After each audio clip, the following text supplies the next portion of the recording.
Yes, guys, how you doing? Welcome back to the Spurs Talk Show. I am Sean Butler. Bugsy Malone is just down here. We're doing this from a new viewpoint today. I hope you don't mind. I hope you enjoy it. Maybe you'll see a bit more Bugsy in the background. Hopefully you'll see less barking. But either way, there's a bit of evidence as I brought out the microphone for you to see that all things at home are as you would expect. Let's get straight into what is probably going to be a very long, because we've got about 15 stories to get through here, and some of the names on Tottenham's transfer news, views and clues list are delectable. Now, of course, there's going to be a variety of strength of source here as I flicked through News Now this morning to find what was going on, and of course on my I Know Reader RSS feed, where I source for you all of the craziest stories relating to Tottenham Hotspur and other things. If you are interested, by the way, on Sean Butler TV later on today, I will be going through Swiss Ramble's Substack account, where he has delivered both now fully baked out reports on the initial group stages, or the league stage, of the Champions League revenue earners, the top revenue earners of the Champions League's league stage and the Europa League. Now, Tottenham Hotspur, I believe from memory, have already made guaranteed £21.7 million pound, or million euros rather, from the current situation that we find ourselves in qualifying for the last 16 of the Europa League. Bested only in the Europa League by Manchester United, who made 22.7 million euros more. Compare that to the Champions League numbers, which is remarkable, just absolutely phenomenal. I believe Liverpool are the first team ever to have made, I believe, I'm not sure about this one, but I think at the number one, the highest earners, obviously this season, for them finishing first in the newly expanded format, 100 million euros has already been made, guaranteed to them, estimated by Swiss Ramble, from their, not only their participation, but their success relative to other teams. This is from, of course, prize money, from media rights, and all of the other things. It doesn't include sponsorship deals, which I'm sure there will be additional revenues from. So if you were questioning whether or not, under Tottenham's new vision and the amount of money that the stadium can earn, which it does, of course, from non-match day events and all these things, an incredible amount, then as a percentage of the overall revenue that we're getting, Champions League money and Europa League money probably would be a lesser percentage of the general revenue that Tottenham will earn relative to years in the past when the stadium wasn't there. But in terms of, does the Champions League create revenue gaps and revenue generation metrics that are just unbelievable and blows every other competition out of the water, considering we are only at the halfway stage, not even finished the halfway stage of the competition, and Liverpool have made 100 million euros from it already. 5 times more than the highest earner, basically 5 or 4 times more, let's call it for rounding off figures' sake, than the best performer in the Europa League. Then you can see that the value that it brings, and that's why, you know, it is essential, despite how well you can do in other areas, to be in the Champions League. I think Arsenal have made 91 million so far. I think even Aston Villa have made about 72, 73 million euros from their participation into the final 16 of the Champions League. So I'll be talking more about that in detail on Sean Butler TV later on, so go and check that out if you enjoy that sort of stuff. Let's get back to the Tottenham transfer news, views and clues, guys. And first and foremost, out of the bat, we've got JAIMIE Gittens, England's under-21 international, the Borussia Dortmund 20-year-old who's played 11 games this season and scored 11 goals and 5 assists from 30 appearances for Borussia Dortmund. Well, he is on Tottenham's shortlist, allegedly, for the left wing spot this summer, as Tottenham are apparently earmarking and focusing primarily, according to reports from Give Me Sport today and from The Athletic, primarily in well-rounded and complete forward positions, as well as still that sort of troublesome left-sided centre-back, left-back spot to compete with Destiny Udogie on a more permanent basis, and of course to kind of fulfil and reassure the Tottenham managerial setup and the coaches that should this particular dip in the availability of Micky van de Ven continue, as his injury proneness seems to be an ongoing concern. So JAIMIE Gittens, we'll just call him Gittens, is the number one list the number one target apparently. 20 years old, look, an absolute sensational player, brilliant ability to do exactly what we want in a left wing situation, with, of course, Heung Min's son seemingly very much on the decline. I don't think that's even in doubt anymore at the moment. Obviously, people will have their various loyalties towards the player and will shape their opinion about what to do with him based on that. But in terms of his ability to affect things on the pitch. I think that is almost settled science now regarding whether or not he is at the top level anymore. And so where do Tottenham pivot to next? Well, of course, we have questionable health and fitness and availability issues with regards Wilson Odobert, Yang, Heung Min Yang, Huijson Min and spit on that Yang. His sort of readiness for the Premier League is still up in the air. He's out on loan at the moment, and according to other reports today, him and Jamie Donnelly and Alejo Veliz will all be joining up with the first team in the summer to go on tour, and that is when either Ange Postecoglou or whoever the next manager will decide on their readiness for the Premier League, readiness for Tottenham Hotspur, and what the plan should be. So with regards Jamie Gittens, look, an absolutely sensational player. I love the guy. He's brilliant off the left, brilliant off the right. He's two-footed. He can dive in. He can cut in, invert. He's got a wonderful shot, 11 goals and 5 assists. A goal or an assist every other game in a very advanced, very effective, very attractive-looking Borussia Dortmund team this season. He'd be a wonderful talent. 70 million euros is the suggested asking price for the player, and it would be a very difficult order, a tall order in my opinion, to sign this player, as he is also sought after, according to these reports, by Arsenal and Chelsea, who, let's be honest, are going to be in the Champions League, and Tottenham won't be unless we have a fantastic finish to the season with regards our Europa League pursuits. Either way, I think the real draw here is possibly financially Tottenham, you would expect, could be able to compete, despite the absence of Champions League revenue, believe it or not, with these guys on the ability to pay the money. Arsenal, you would think, would be needing to spend their biggest amounts of their budget on someone like Alex Isak if they can draw him away from Newcastle. And Chelsea, well, they already have about 350,000 young players that play in that position, so I don't know whether or not they will need him or will be able to convince him to go. Tottenham obviously do have that draw that seems to be quite attractive. It does seem to be a pull with regards to young players. There does seem to be an ability to convince young players to come to Tottenham, maybe more of a consistent theme there than what you can see from older, more established players. But we shall see. I'm not sure that Gittens would come to Tottenham. I'm not even sure if Borussia Dortmund would even want to sell, should they need to, depending on how their Champions League endeavours finish this season. We shall see what happens there. But that's the first story for you out of the bat. Another story, which, and for what it's worth, Gittens, that story is not new. It's been around for a while, but according to the reports that I saw this morning, that is one of the priorities for Tottenham. It kind of flies in the face of what the Give Me Sport and The Athletic was saying regarding, I think it was from The Athletic's research, that Tottenham are looking for a complete, well-rounded forward, because I think Gittens can play in too many positions other than the left wing, possibly off the right as well. But for me, like I say, a wonderful player, wonderful talent. I think it'll be a large and a tall stretch to get it. Let's move on. The next name is a name that, if there's any truth to this, I think is absolutely insane. And I would absolutely wet myself if Tottenham could get this. Been talking for so long about the need to go youth-centric, but also if you're going to, need, which of course you are, some experience, some steady heads, some leaders on the pitch that can participate, then you don't really want to have to go to the sort of 30-year-old, 29-year-old market, because there's no sell-on value, and it's a bit of a waste of time even talking about these things, because it's not Daniel Levy's A, B's and C's of his business model.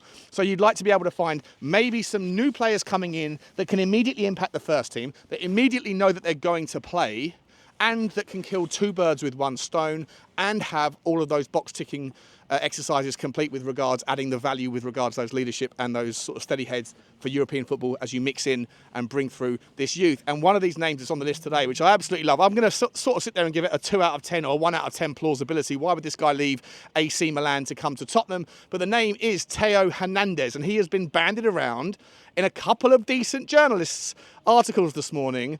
And then, of course, the aggregators have got hold of it. THEO Hernandez, absolutely sensational. Love to see it. The one reason why I kind of give it a little bit of a outside of just the fact that he's a brilliant player and he would be absolutely bereft with options. That's not even the right word. He would be absolutely swamped, drowned in options because of his talents and his ability. One of the fastest players in Milan's squad for sure. 27 years old. He is right at the prime of his career, the peak of his career, and his talents are just unquestionable, undeniable. But in the same article, there was also links for Tottenham to move towards Gregor Kobel, the Dortmund goalkeeper.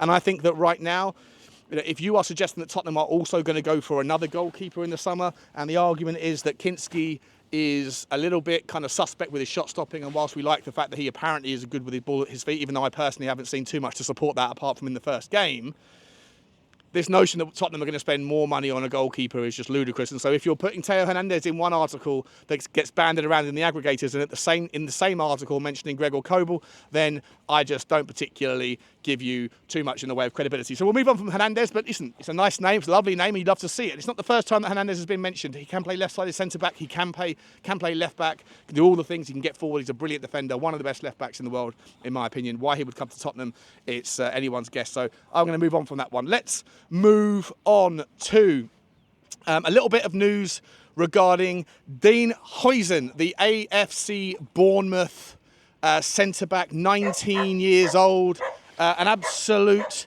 sensational player that has really... I don't know where the ball is. Get the ball. Go find it. Sorry about that. He's come in from Juve last summer and has been absolutely just a knockout performer for me. A really, really interesting 6'5", I believe, off the top of my head, is his stature. 18. What am I doing here? 2 goals and 5 clean sheets in 18 appearances, I believe, if that's not mistaken, this year. And he is has a £50 million release clause in Bournemouth. Now, according to the story, Bournemouth are also looking to sign him up for a new contract to remove that release clause. Such is the desire of Bournemouth to keep hold of him. Obviously, over the last couple of years, Bournemouth having lost a lot of their best players. But as I mentioned before, in terms of Bournemouth's ability to get to the top and stay at the top, knocking on that door, Iriola's done fantastic things with what his squad and the ability for Bill Foley et al. To be able to create revenues, given that they only have a 14,000-seater stadium.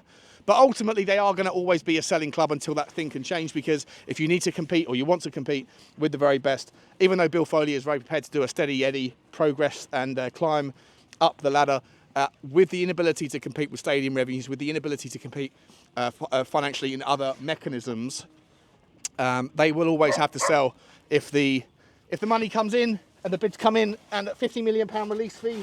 I think somebody this year, if Huijson can stay fit at 19 years old, with the size, the stature, the pace, the ability, the technical head on his shoulders, and his very inspiring performances thus far, I think that somebody will come in and pay £50 million. So it's a bit of a race, I guess, between them trying to get him to convinced to sign a new extension that can remove that release fee. But ultimately, someone might come in and bid early and get that job done. I don't know the details, whether it has that £50 million release fee has to be done within a certain time zone, or whether or not the conversations are probably happening already. We shall see. Let's go and pivot to PIERO. Hincapie, the Ecuadorian Leverkusen left-sided left-sided centre-back and left-back. By the way, sorry, Huijson, I forgot to tell you, he is both-footed. Right, so he can play easily. He's not like he's a left-sided player with a left foot only. He can play on the left or the right, and he can play in the back three. And he is equally as capable on both of his feet, which is just one of those things that you, according to reports at least, which is one of those things that you absolutely love to see. PIERO Hincapie, more of a left-footed player, left-sided centre-back and a left-back. €70 million release fee is there for the taking, according to reports this morning. And Tottenham are still long-standing admirers of the player, and the player is interested, apparently, in coming to the Premier League at some point. Now, obviously, after Leverkusen's heroics last season under Xabi Alonso, why would he have left then? He did the unthinkable, the remarkable stuff of winning the Bundesliga with a team that isn't usually so successful in that regard, at least, in an almost impeccable season, almost unbeaten. Wasn't it a record amount of games unbeaten for a team outside of the traditional two of Munich and Dortmund? But this season, it seems like a bit of a return to the status quo with regards to the Bundesliga, and so maybe Leverkusen will cash in. €70 million, I believe, is the release fee. I believe it's only open for a couple of weeks during the window. I believe. So don't quote me on that. I've read a couple of different articles that share some sort of maybe disagreeing information there. But Tottenham are very much interested in that one. And so far, guys, you look at these lists, right? Huijson, Hincapie, Theo Hernandez, Gittens. These are the sorts of names that I think are needle movers for Tottenham and should all be very exciting. If there's any truth to any of them, it's amazing, isn't it? We're a week or less than 2 weeks outside of the closing of the window, and in one day you hear more sensational names that you'd love to see Tottenham engage with the prospect of buying but you have to wait another 3 or 4 months before you even get anywhere near a window that can satisfy your urges. Where was all this stuff in January? Very frustrating. Moving on, guys, Hugo Larrson, another name that Tottenham have been linked with for a very long time. Was it 2 years ago? The Scandinavian was linked to Tottenham as an 18-year-old. Well, now he's 20 years old, playing for Eintracht Frankfurt, a cam, an advanced central midfielder, very creative, brilliant balance, brilliant delectable footwork, and the capability to pass off both feet, can pop up with goals, can pop up with assists as well. Really, really moving the needle as he's transitioned into the next stage. And the question mark is, do Tottenham go and resurrect their earlier interest? Why didn't they sign him at 18? It's another one that got away. I'm a big fan of the player, and I would just make the argument that if you're going to go and sign him, what does that look like for the likes of Jamie Donnelly? What does that look like for other players that we have coming through in that youth setup that are chomping at the bit? I'm not suggesting that Hugo Larrson is not, at the moment at least, a more advanced player than Jamie Donnelly, who are the same age. But when you look at Jamie Donnelly's capabilities and what he's doing in League One, of course you're going to have a judgment call on whether or not he's ready for the Premier League, maybe another season away. But there is always that question of how many youth players that you purchase is necessary if you have this youth-centric approach where you have been rewarded with youth success in the last sort of 18 months since Paratici brought the needle back, or the viewpoint back, towards an underperforming youth system that could have been tweaked and should have been tweaked and was tweaked because Daniel Levy listened to Fabio Paratici. Let's move on. Bugsy's starting up. Let's move on to the next statement, guys. And this one is the big one, I think, for the day. How do you feel about finally replacing Harry Kane with Harry Kane? If the Athletic is to be reported and to be believed, as they reported rather, that Tottenham Hotspur's pursuit this summer, their primary focus is an entire, complete, well-rounded forward, then is there any logical continuity here that Harry Kane is the eventual replacement for Harry Kane? He is the complete, well-rounded forward. He's good in the air. He's obviously can come deep and line players. If you were to bring him back, do you then need to sell Sonny? Is Sonny going to be, a player that returns to his old form with his old friend? Would you see Sonny go in the other direction? Well, let's turn to the thoughts of a Bayern Munich legend in Mr. Babel. Remember him? He said that Spurs should do everything they can to sign him back, and that Tottenham have first dibs, remember, the first offer on the player should Bayern Munich want to sell. But also, of course, there is the release fee. £67 million release fee can be triggered apparently this summer. And Babel has said, was his first name Marcus? Is it Marcus Babel or something? I think it was Marcus Babel, I forget. But in any event, he has said that, look, he's been absolutely sensational at Bayern Munich. We want him to stay, but at the end of the day, the release fee is in there, and if it wasn't implemented in there, then he wouldn't have been at Bayern Munich in the first place. That was a deal breaker for Daniel Levy, and Daniel Levy, when asked, of course, straight after the transfer, when he was asked, is there a release fee or some sort of buyback clause, Daniel Levy said, of course. Now that the price is £67 million, if Harry Kane does win a trophy this year with Bayern Munich, which is plausible on multiple fronts, then will that be enough to satisfy his urges, to scratch his itch? Will he then want to turn back and come back to the Premier League and participate in that final pursuit to win and take over Alan Shearer as the Premier League's top goal scorer? You can only imagine that the answer, in my opinion, would be yes, unless he thinks that he can go on to win more and more personal accolades or team accolades in Germany. You'd love to see him back in the squad. I still think he's just an incredible player. He doesn't seem to age. There's no sign of him slowing down. He's got better ratios of goals at Bayern Munich than he has ever at Tottenham. And the guy is just absolutely incredible. And can you imagine him in this system with this youth-centric model around him?